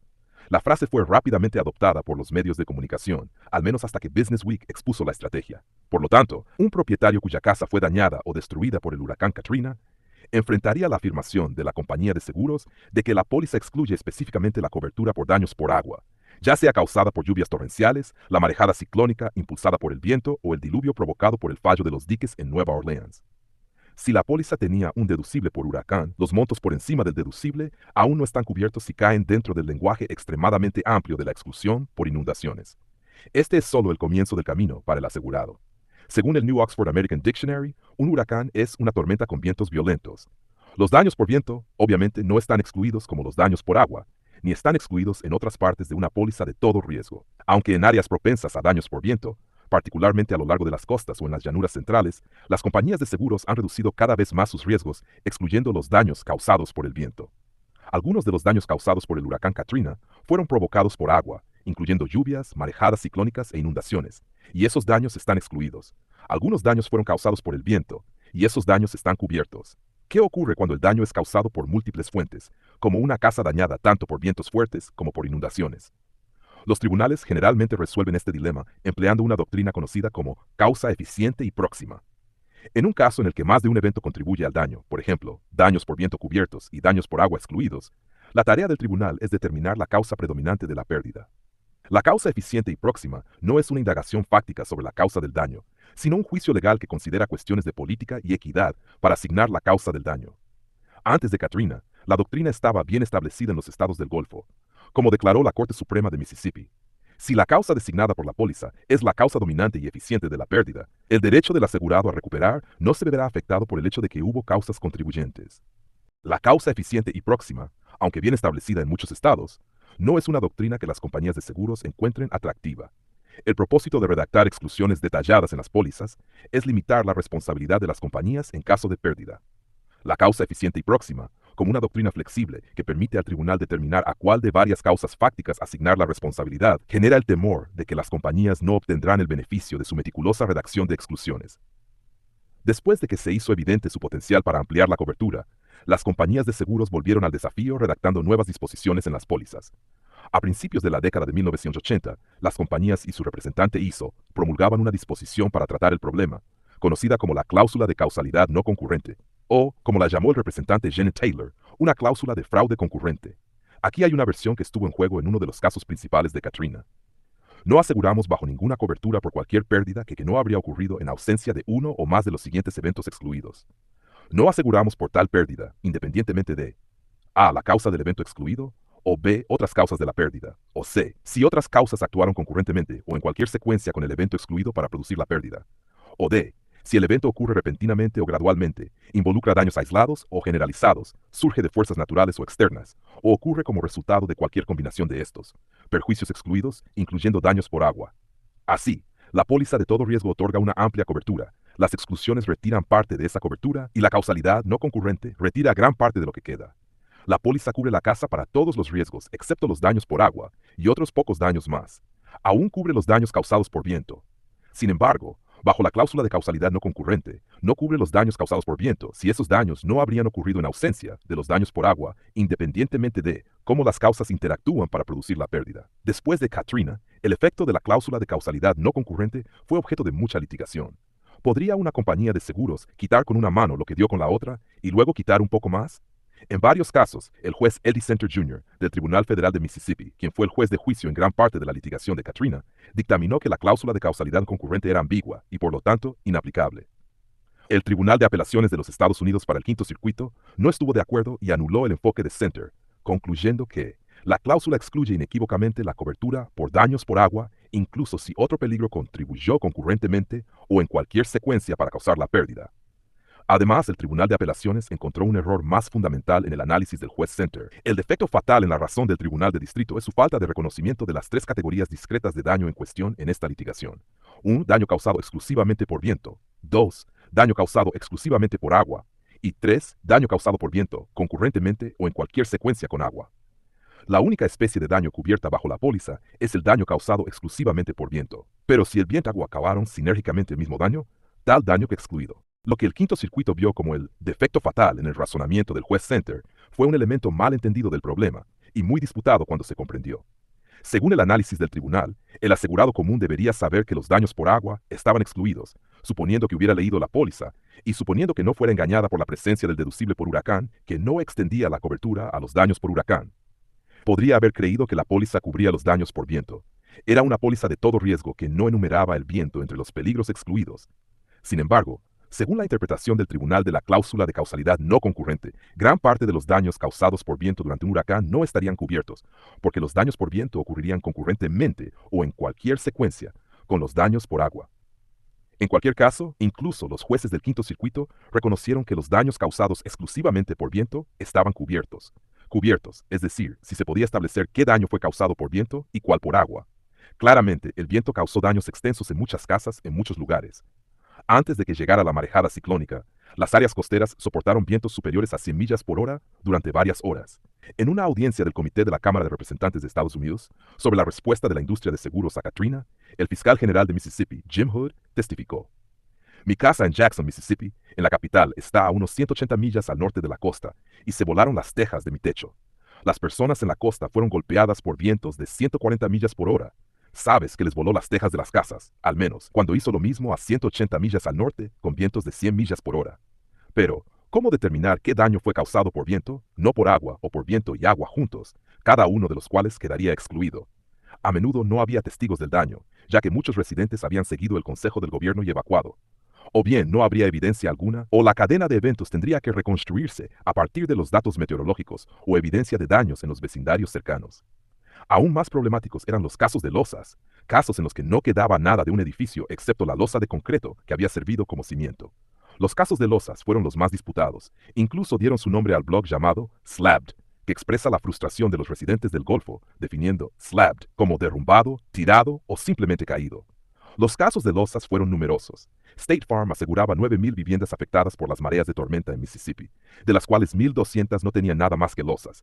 Y las denegaciones en los casos de losas también fueron numerosas. El congresista Taylor de Mississippi resumió el problema. Las compañías de seguros pagaron los reclamos por daños por viento de Katrina en todos los condados de Mississippi, todas las parroquias de Luisiana, la mayor parte de Alabama, el noroeste de Florida e incluso hasta Tennessee y Georgia.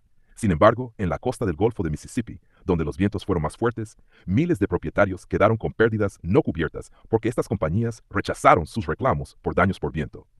Debido a la enormidad de la destrucción y la falta de evidencia, particularmente en los casos de losas, el personal de las compañías de seguros a veces adoptó la postura de que era difícil o imposible determinar cuánto daño fue causado por viento, y luego llegó a la conclusión exactamente incorrecta. La falta de pruebas significaba la falta de cobertura. Lansing Vargo, un gerente de State Farm en servicios de catástrofe, afirmó que con una casa en la que no quedaba estructura, no habría manera para ese representante de reclamos de determinar qué fue viento frente a agua. Si eso es cierto, el resultado ya establecido bajo una póliza de todo riesgo, con una exclusión por agua, es que la compañía de seguros paga. La lógica es simple. Bajo una póliza de todo riesgo, la compañía de seguros hace una promesa de asegurar contra riesgos de pérdida física directa o algo igualmente general.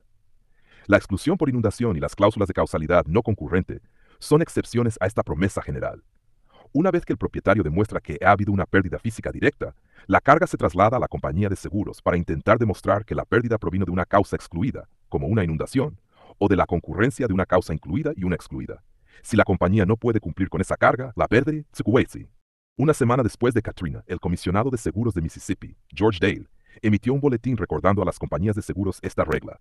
En algunas situaciones no queda casi nada o nada de la estructura asegurada, y será una cuestión de hechos determinar si la pérdida fue causada por viento o agua. En estas situaciones, la compañía de seguros debe ser capaz de demostrar claramente la causa de la pérdida. Espero y creo que cuando haya alguna duda, esa duda se resolverá a favor de encontrar cobertura a favor del asegurado. En los litigios, los tribunales reafirmaron consistentemente el principio. La casa de Norman y Genevieve Broussard en Biloxi, Mississippi, quedó reducida a una losa por Katrina. El ajustador de State Farm concluyó: la evidencia sugiere que la casa fue más dañada por la inundación que por el viento, por lo que State Farm negó su reclamo. Los Broussard tenían $120,698 de cobertura de todo riesgo, llamada peligro abierto en Mississippi, sobre el edificio, y $90,524 de cobertura por peligros nombrados para la propiedad personal. Sin prueba de qué daño fue causado por viento y qué daño por agua, los Broussard no pudieron recuperar por la pérdida de su propiedad personal, porque no pudieron establecer que fuera destruida por uno de los peligros nombrados en la póliza. La destrucción del edificio fue diferente.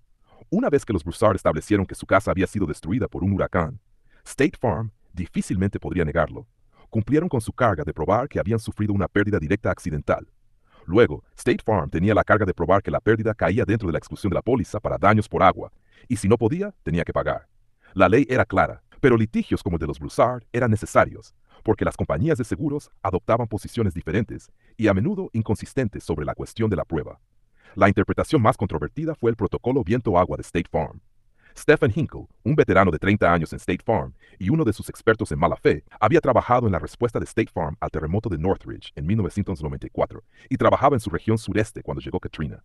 La encuesta de Hinkle sobre los daños en Biloxi y Gulfport lo impulsó a separar los tipos de daño. Fui allí y realmente vi lo que teníamos, y eso me dio claridad en mi mente para separar los daños aquí. En respuesta, redactó el protocolo viento-agua, que fue revisado por otros ejecutivos de State Farm y distribuido a los gerentes de toda la costa del Golfo. Algunos gerentes se lo dieron a los ajustadores para controlar sus decisiones, mientras que otros lo usaron solo como una herramienta de capacitación. El Departamento de Seguros de Mississippi concluyó con delicadeza que, dado el uso diferente, era imposible determinar claramente su efecto, pero la evidencia es concluyente de que al menos ocurrió cierta cantidad de confusión, lo que pudo haber tenido un efecto perjudicial en los asegurados de la compañía. El protocolo es revelador por su enfoque en la cuestión de la causalidad, así como por su declaración de estándares para la investigación de reclamaciones. Comienza con un principio obvio, aunque algo trillado. Cada reclamación debe ser tratada según sus méritos. Luego describe los pasos a seguir en la investigación de una reclamación. Primero, recolectar toda la información disponible, que incluirá, pero no se limitará a, un examen en el lugar de las evidencias físicas, como las líneas de agua y escombros, evidencias recolectadas en ubicaciones vecinas, informes de daños por testigos presenciales y otros, y reportes de expertos. Luego, el protocolo aconseja qué hacer en los casos en los que se establece que el daño fue causado por viento, incluyendo un recordatorio de aplicar el deducible por huracán, y luego establece la frase clave sobre los casos inciertos, cuando la investigación indique que el daño fue causado por agua excluida y la investigación de la reclamación no revele daños independientes por tormenta de viento en porciones separadas de la propiedad, no habrá cobertura disponible bajo la póliza de seguro para propietarios de vivienda. State Farm defendió el protocolo. Terry Blalock, un gerente senior en Mississippi, lo calificó como una reafirmación de la forma en que siempre hemos manejado las reclamaciones. Más tarde, Hinkle testificaría que en una situación en la que un techo es volado por el viento y el agua de lluvia inunda la estructura, haciendo de ella una pérdida total constructiva, y luego la inundación arrastra todo, eso, bajo el protocolo viento-agua de State Farm, no sería una pérdida cubierta. Cuando el comisionado de seguros Day señaló el error de esta interpretación, State Farm reiteró que pagaría por los daños causados por viento que pudiera probar que ocurrieron antes de la inundación, pero esto simplemente mantenía el incorrecto traslado de la carga de la prueba al asegurado. Como dijo un gerente de State Farm, si no puedes ver el daño, no lo pagamos. La compañía ha mantenido esta posición desde Katrina, y su sitio web afirma, cuando exista prueba creíble de que una pérdida cubierta, como el viento, dañó una casa, esa porción de la pérdida será pagada, sin importar si luego la inundación destruyó la casa. Sin embargo, debemos ser capaces de determinar que ocurrió una pérdida cubierta y la cantidad de daño para poder pagar. El Departamento de Seguros de Mississippi enfatizó que este era el enfoque incorrecto, reafirmando que es incumbencia de la compañía calcular por separado el daño atribuible a cada peligro. Incumbencia de la compañía, no del asegurado. Aplicando el enfoque del protocolo viento-agua, los ajustadores de State Farm negaron reclamación tras reclamación porque el asegurado, a través de la investigación del ajustador o de otra manera, no podía probar cuánto daño había causado el viento. En una muestra de 101 reclamaciones de propietarios de viviendas revisadas por el Departamento de Seguros de Mississippi, State Farm negó 64 de las reclamaciones a pesar de la evidencia de daños causados por viento. En los casos de losas, State Farm negó la cobertura donde la marea de la tormenta arrastró la evidencia del daño causado por el viento. Víctor Cimino era dueño de una casa en Hillcrest Street en Waveland, Mississippi. El 17 de octubre de 2005, un ajustador de State Farm visitó el lugar y anotó en el archivo de la reclamación: lo único que queda es la losa. En esta área, se reportó una marea de 35 pies que llegó a la costa. Las evidencias físicas apuntan a la inundación y la marea de tormenta como las que causaron el daño a la casa. Si lo único que quedaba era la losa, no había evidencia física, y el ajustador no pudo determinar el daño causado por el viento. Debido a que no pudo, bajo el protocolo, Cimino no recibiría nada, una posición que State Farm adoptó cuando negó su reclamación 3 días después. La dirección engañosa de políticas de la empresa, como el protocolo viento-agua de State Farm, presentó problemas aún mayores, porque muchos ajustadores simplemente no estaban preparados para evaluar adecuadamente los daños. Debido a la enorme necesidad, las compañías complementaron a sus propios empleados con firmas de ajuste independientes y personas que llegaron a la costa del Golfo para convertirse en ajustadores, a pesar de su falta de educación y experiencia. La capacitación se realizó sobre la marcha.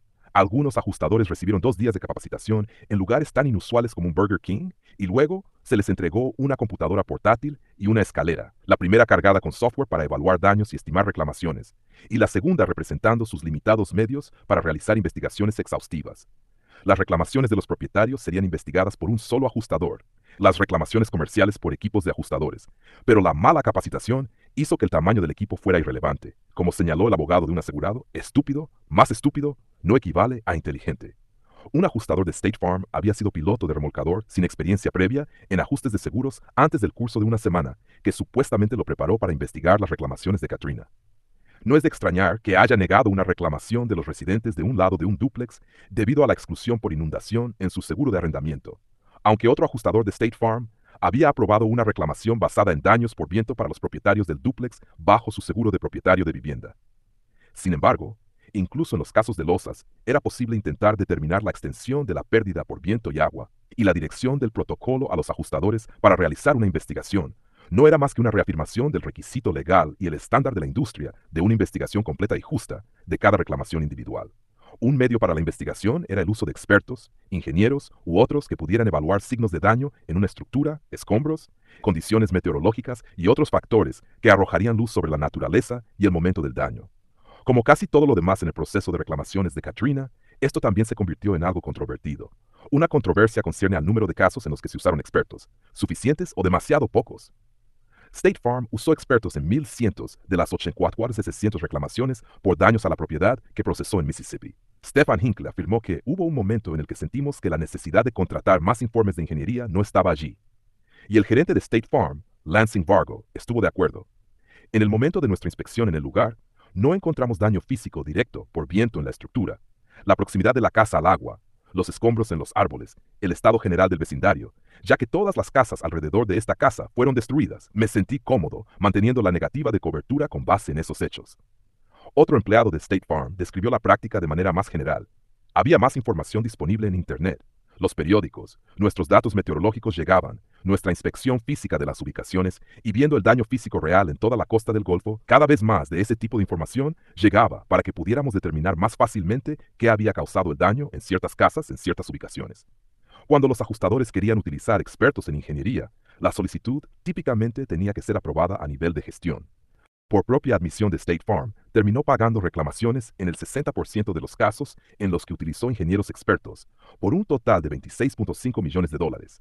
Eso, según los defensores de los asegurados, es el problema.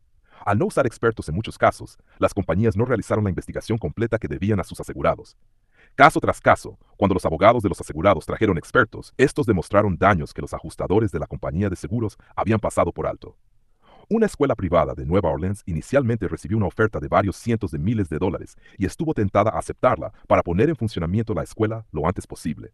Su abogado contrató expertos que describieron elementos adicionales de daño. Por ejemplo, el viento había causado daños aparentemente menores a una pared de ladrillo, pero el daño permitió que la lluvia penetrara. Los expertos demostraron que el daño resultante requería que todos los ladrillos fueran repuestos y que el yeso debajo fuera reemplazado. Como resultado de eso y otras adiciones a la reclamación, la aseguradora acordó pagar casi $5 millones, más de 5 veces la oferta original. A veces, cuando se usaron expertos, estos se utilizaron de manera incorrecta. Las acusaciones y ejemplos en los que las compañías de seguros alteraron los informes de ingeniería para encontrar daños por agua en lugar de por viento son tan numerosos como las negativas y refutaciones son vigorosas. El CEO de Forensic Analysis and Engineering Corp., Robert Cochan, envió un correo electrónico a Randy Downs, vicepresidente de servicios de ingeniería de la firma, sobre la necesidad de rehacer los informes en los casos de State Farm y señaló que State Farm evitaba a los ingenieros locales porque estaban trabajando muy duro para encontrar justificaciones para llamar a los daños por viento cuando los hechos solo mostraban daños inducidos por agua. State Farm respondió que se había quejado de la calidad del trabajo de uno de los ingenieros de Forensic, no de sus conclusiones. El congresista Jeanine Taylor ofreció más de una docena de ejemplos de cambios realizados por varias compañías de ingeniería, por encargo de las compañías de seguros, entre los informes preliminares y finales. En prácticamente todos los casos, las compañías involucradas afirmaron una mala interpretación o declaración errónea y negaron cualquier acto ilícito.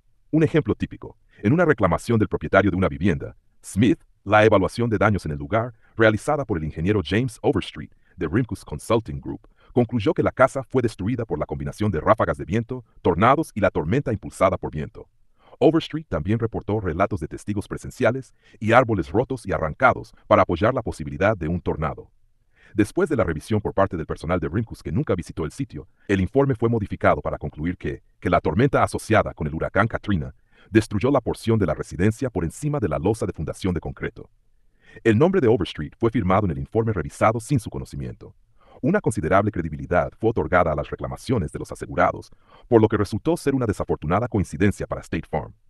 El 25 de mayo de 2006, 9 meses después de que Katrina azotara, y a medida que se intensificaban las disputas sobre las reclamaciones de seguros, un jurado en el condado de Grady, Oklahoma, otorgó a Donald y Bridget Watkins $3 millones en daños reales y $10 millones en daños punitivos en una demanda contra State Farm que planteaba muchos de los mismos problemas que las disputas de Katrina.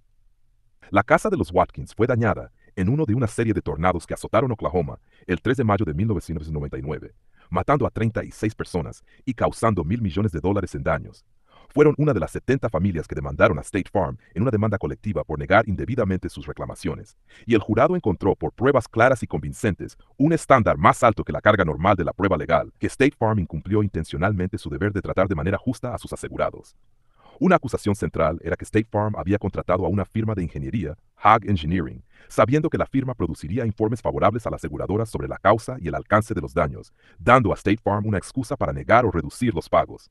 State Farm y Haag negaron las acusaciones, pero el jurado concluyó que la aseguradora había utilizado intencionalmente a la firma como un vehículo para incumplir su deber de actuar de manera justa hacia sus asegurados. Las reclamaciones se vieron reforzadas por un caso anterior en Texas, discutido en el capítulo 8, en el que un jurado determinó que State Farm utilizó a Haag en un esquema similar para evitar el pago por los daños a los cimientos de la casa de Joan y Liana Nicolau debido a un sistema de drenaje con fugas. Haag realizaba entre el 80 y el 90% de su trabajo para compañías de seguros, y rutinariamente informaba en tales casos que las fugas no causaban daños en los cimientos. State Farm conocía la inclinación de Haag y lo contrató por esa razón. A pesar de que State Farm consideró algunas de las conclusiones de Haag sobre la fuente del agua y la condición del suelo como poco razonables, aún utilizó su informe como base para la negativa de la reclamación de los Nicolau. El paralelismo entre el uso indebido de expertos en los casos de tornados en Oklahoma y los casos de Katrina en la costa del Golfo era inquietantemente cercano. Poco después del veredicto, el CEO de State Farm, Edward B. Rust, admitió que State Farm había impuesto una moratoria en el uso de Haag. Aunque continuaron las disputas sobre el uso de informes de ingeniería en los casos de Katrina, en abril de 2007, State Farm y los propietarios de viviendas de Oklahoma llegaron a un acuerdo en la demanda colectiva por los tornados. Evaluar las respuestas de las compañías de seguros ante desastres naturales como Katrina es difícil. Existen muchas historias individuales de compañías de seguros que ofrecieron pagos bajos a los propietarios, ya sea de forma deliberada o por negligencia. Un bufete de abogados de Nueva Orleans, que representó a varios propietarios de viviendas y propiedades comerciales después de los huracanes Katrina y Rita, informa que, en promedio, sus clientes recibieron pagos bajo sus pólizas de seguro que fueron 3 veces mayores que las ofertas originales de las compañías. Sin contar siquiera los casos en los que calcular el múltiplo es aritméticamente imposible, porque una negativa inicial se transformó en un pago de, por ejemplo, $350,000. Las agencias gubernamentales también han investigado el problema. El comisionado de seguros de California realizó un examen de conducta del mercado sobre la respuesta de State Farm al terremoto de Northridge de 1994. Revisó 746 archivos de reclamaciones en los que la compañía resolvió la reclamación sin litigio y encontró 971 violaciones de los estándares de manejo de reclamaciones, un promedio de más de 1 por reclamación. También revisó 79 reclamaciones que los asegurados se vieron obligados a litigar para buscar el pago y encontró 418 violaciones, un promedio de 5 por reclamación. Las violaciones más comunes incluyeron no explicar la cobertura disponible para el asegurado, como la reconstrucción según los estándares legalmente mandados y el alquiler de viviendas temporales, reducir indebidamente los pagos debido a la depreciación, reducir el monto de un acuerdo al asegurado sin explicar por qué, y no investigar adecuadamente las reclamaciones. En cuanto a esta última, el informe concluyó que había un patrón de no investigar a fondo. El informe concluyó con una implicación dramática. Los hallazgos de este examen indican que las prácticas de State Farm afectan todas las pérdidas de propiedad de primera parte y no son necesariamente exclusivas de las reclamaciones por terremotos. El Departamento de Seguridad Nacional, a través de FEMA, estudió las respuestas de las compañías ante las reclamaciones por viento y agua tras el huracán Katrina como parte del Programa Nacional de Seguro contra Inundaciones, NFIP, por sus siglas en inglés. Una de las particularidades del NFIP es que es un programa federal cuya administración se subcontrata a compañías de seguros privadas, llamadas compañías Write Your Own, WYO. Las compañías venden las pólizas, reciben comisiones por la venta y procesan las reclamaciones, determinando cuáles son elegibles para el pago. Pero estas mismas compañías aseguran las propiedades contra daños por viento o daños mixtos. Por lo tanto, tienen un incentivo para determinar que el daño fue causado por el agua, que es compensado por el gobierno, en lugar de por el viento, que sale de su propio bolsillo. Una situación que la Oficina de Responsabilidad Gubernamental, GAO, caracterizó correctamente como un conflicto de interés inherente. Basado en los exámenes de una muestra de archivos de reclamaciones, el Departamento de Seguridad Nacional DHS concluyó: también existe la percepción de que los ajustadores, especialmente aquellos que trabajan para la misma compañía WYO en reclamaciones de inundaciones y viento, no son objetivos y tienden a atribuir más daños a las inundaciones que al viento, beneficiando así a la compañía WYO a costa del NFIP. No encontramos evidencia de tal atribución de daños en nuestra revisión. Esta no fue una conclusión sorprendente. No había evidencia de sesgo, porque no existe un requisito de que los ajustadores documenten el efecto relativo del viento y el agua en el archivo de la reclamación. Un informe posterior de la GAO señaló que el FIP no recoge ni analiza de manera sistemática los datos de reclamaciones por daños causados por viento e inundación, lo que limita la capacidad de FEMA para evaluar la exactitud de los pagos por inundación en propiedades dañadas por huracanes. Los datos de reclamaciones recopilados por el NFIP a través de los aseguradores, WYO, incluyendo aquellos que venden y gestionan tanto pólizas de viento como de inundación en una propiedad, no incluyen información sobre si el viento contribuyó a los daños totales o el alcance de los daños causados por el viento, según lo determinado por el asegurador WYO. Aún más importante, después de Katrina, las compañías de seguros y los funcionarios del DHS acordaron un proceso de manejo de reclamaciones acelerado que minimizó la investigación y hacía prácticamente imposible determinar el efecto del viento. David Morstad, el administrador federal de seguros, primero se reunió con ejecutivos de las compañías de seguros más grandes y luego, en una reunión el 7 de septiembre de 2005, en el Marriott del aeropuerto de Atlanta, les dijo a los representantes de la industria de seguros, comisionados de seguros estatales y agentes de seguros que el proceso acelerado estaría en marcha muy pronto. Dentro de 2 semanas, justo antes de la llegada del huracán Rita, el seguimiento de Katrina, el proceso estaba en funcionamiento, reduciendo la documentación que debía incluirse en los archivos de reclamaciones, minimizando los requisitos de capacitación de los ajustadores y permitiendo que resolvieran las reclamaciones por inundación sin una visita al sitio si la casa se encontraba en una zona de oleaje de tormenta. Como señaló la GAO, tales procedimientos acelerados facilitaron el procesamiento rápido de los pagos de reclamaciones por inundación a los asegurados, pero una vez que estas reclamaciones por inundación y otras fueron procesadas, el NFIP no recopiló sistemáticamente los datos correspondientes sobre reclamaciones por daños por viento de manera posterior. Y sorprendentemente, como señaló la GAO, los aseguradores WYO no proporcionan la información que sí tienen sobre reclamaciones de daños por viento al gobierno federal, una deficiencia que la GAO recomendó cambiar por ley. Aún más curioso fue la discrepancia entre las estimaciones de daños producidas por las compañías de seguros cuando actuaban como administradores del NFIP frente a cuando eran aseguradoras de daños por viento. Como se informó en el New Orleans Times-Picayune, los ajustadores públicos encontraron que Allstate estimaba los costos por daños por inundación, cubiertos por los contribuyentes, a tasas mucho más altas que las mismas reparaciones causadas por daños por viento, los cuales tendría que pagar ella misma. En una casa, Allstate estimó el costo de retirar y reemplazar paneles de yeso a 66 por pie cuadrado, cuando el costo se cargaba a su póliza de propietarios, y a 3,31 por pie cuadrado cuando se cargaba al NFIP. Y continuaba: alfombra cubierta por seguro de propietarios, 23,48 por pie cuadrado, y alfombra idéntica cubierta por el NFIP, 28,43. Texturizado y repintado de paredes bajo la póliza de propietarios, 80 por pie cuadrado, y bajo el NFIP, $1.15. Los ajustadores públicos informaron discrepancias similares en toda Luisiana y Mississippi. Allstate negó los cargos, diciendo que los costos eran los mismos para viento e inundación, y que cualquier discrepancia debía ser debida a diferencias en el costo real de la reparación. El comisionado de seguros de Mississippi, George Dale, y su sucesor, Mike Cheney, también realizaron un examen de la conducta de State Farm al procesar las reclamaciones de Katrina, lo que ofrece una curiosa y extraña coda a la historia del seguro de Katrina. El proceso de examen fue difícil. La compañía produjo algunos documentos, pero otras veces sus respuestas a las solicitudes fueron tardías, no respondieron o fueron insuficientes, según la opinión del departamento. Algunos testigos fueron menos que directos e incluso no reconocieron contradicciones obvias en sus archivos de reclamaciones. Y los resultados del examen fueron controvertidos y curiosos. El departamento estudió una muestra de las 43,000 reclamaciones presentadas ante la compañía. Encontró que, cuando el viento y el agua eran un problema en una reclamación, la compañía inicialmente no cumplió completamente con su obligación de póliza con algunos asegurados. Completamente, de hecho. El informe encontró que cientos de reclamaciones en la muestra no mostraban una investigación exhaustiva. La compañía desestimó los informes de los ingenieros que indicaban daños por viento. 64 de 101 reclamaciones de propietarios que fueron cerradas sin pago mostraban daños por viento en la casa del asegurado, en casas vecinas o en la zona general. Y los empleados de State Farm estaban confundidos sobre la interpretación correcta de la cláusula de causa concurrente. Sin embargo, aunque la compañía cometió errores, el departamento no encontró violaciones de los estándares de prácticas de reclamaciones.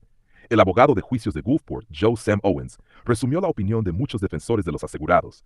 Si no supiera que él era el comisionado de seguros, habría pensado que trabajaba para State Farm.